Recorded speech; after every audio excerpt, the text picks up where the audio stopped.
So back in 1987, I bought a Mac with some of the money I earned as a summer associate working at Big Law.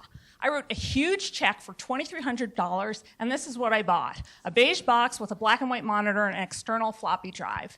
Now, unlike many people who owned computers at the time, I wasn't a programmer and I wasn't a gamer. I bought the Mac so I could type my law school papers.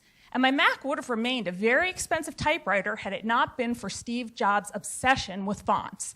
I soon learned that I could use my Mac to do something none of my classmates could do. I could create a professional resume with fancy New York font instead of clumsy Courier. So I decided to start a resume business.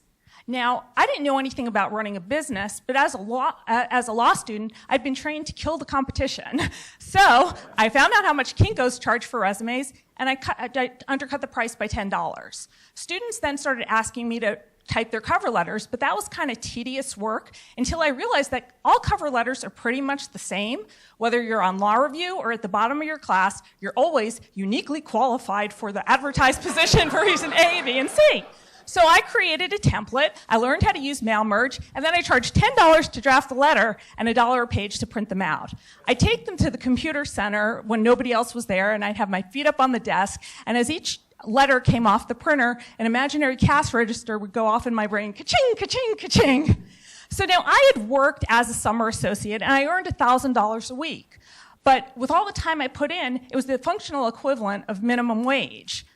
But I discovered that with my Mac, I could earn $100 with an hour or two of work, never leave campus, and never get yelled at by a partner. That was pretty cool. So as you can see, I was your traditional law student. I wanted to take lawyer classes, and I wanted a lawyer job when I graduated. If my law school had offered any of these tech classes, I would have thought that it was beneath me or for a secretary. But when I saw that I could use technology to make money, that captured my interest.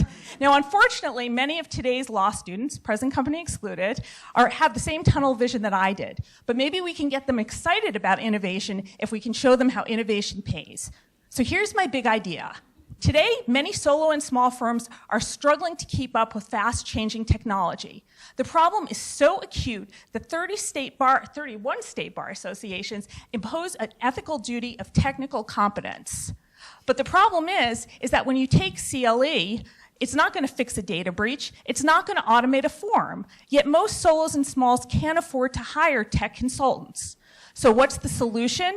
A law student technology ambassador program, where students would learn the kinds of technologies that solo and small firms need to automate their practices and better serve clients. Students would learn those skills and then provide them to solo and small firms for a fee.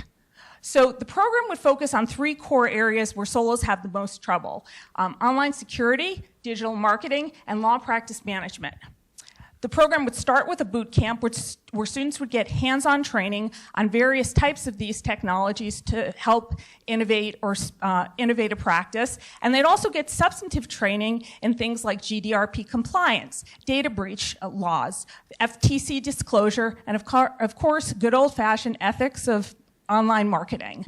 Now, after the training, students would create a menu of services that they could provide to solo and small firms. That might include anything from rewriting a terms of service for a website to creating a whole digital marketing plan or getting a lawyer set up on an iPad to use at trial. Students would then be responsible for marketing the program and figuring out a way to set up an online system so that people could actually pay them. They'd have to earn at least $500 to pass the class, and they could keep all the money they earned. So the Law Ambassadors program is a win-win for everybody. The program would provide solos and smalls with an affordable way to innovate their practice and better serve clients. The program would give law schools an opportunity to reach out to alumni who are solos and smalls and who are also overlooked, and provide them with a service that they could use.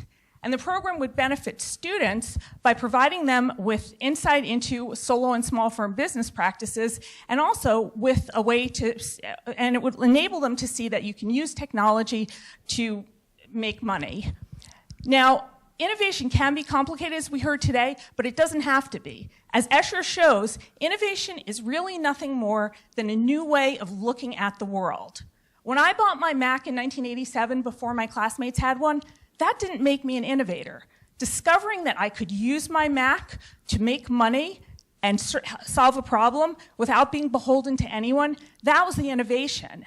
If we can instill that spirit of innovation in today's students and ensure that they carry it with them throughout their whole career, if we can show them that innovation pays. My name is Carolyn Elefant, and I blog at myshingle.com. Thanks very much.